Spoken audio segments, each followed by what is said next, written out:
Ding. My phone vibrated and I looked at it with excitement.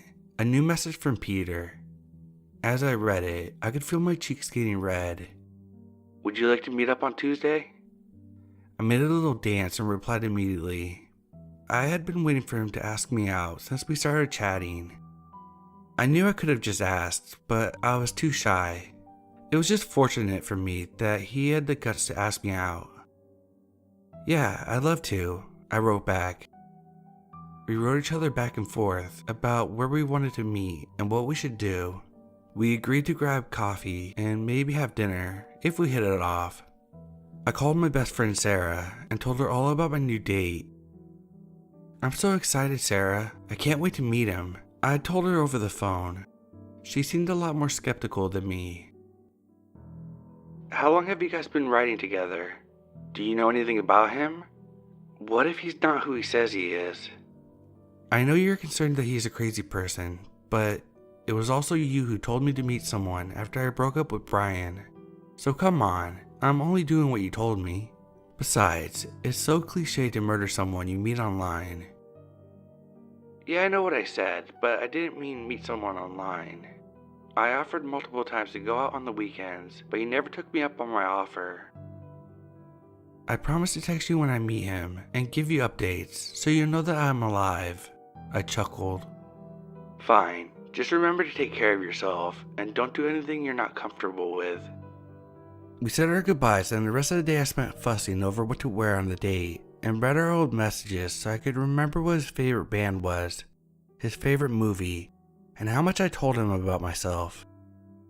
I was so nervous before our date that I couldn't eat anything all day. I put on a fun dress that wasn't too revealing and neither too boring.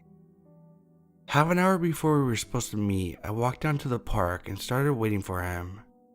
I kept looking at my phone and feeling the need to run away. What if he really was a psycho? Or even worse, what if we didn't have any chemistry in real life? I tried to push those concerns aside when I saw a man my age with brown hair and glasses approach me. Hi, are you Cassie? He asked me nervously. Yeah, and you're Peter? It's very nice to meet you. We gave each other an awkward hug and decided to walk around the park for a bit. It was no effort at all to talk to Peter, and I quickly became relaxed in his company. He was very funny and asked me if I had been concerned about him being a maniac. I told him about Sarah's warnings about meeting someone online. Don't worry, I didn't bring my axe. I couldn't fit it in the trunk of my car. He laughed and looked at me. After we had our coffee, we decided to skip dinner and have a couple beers.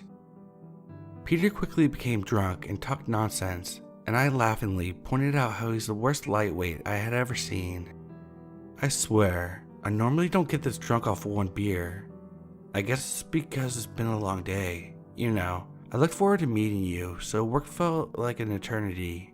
I smiled and told him I felt the same way. It soon became clear that I had to take Peter home after he had a couple beers. I didn't mind helping him find his way home, and it's not like I was already going to sleep with him or anything. I just felt like it was the right thing to do. He lived a couple streets from the bar, and with me supporting most of his weight, we finally got there. Peter kept missing the keyhole, so I took the keys from him and let us inside. He almost fell on the floor but managed to stumble through the small apartment and land on his bed. I couldn't help but laugh a little, and I closed the door. I made sure it was locked before I walked into his bedroom.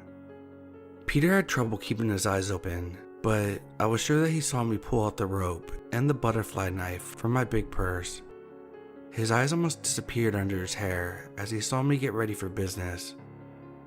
I know you didn't expect this. Most of you guys never do, but it's just way easier to find people online. Besides, who would ever be afraid of a small woman in a cute dress with flowers on it?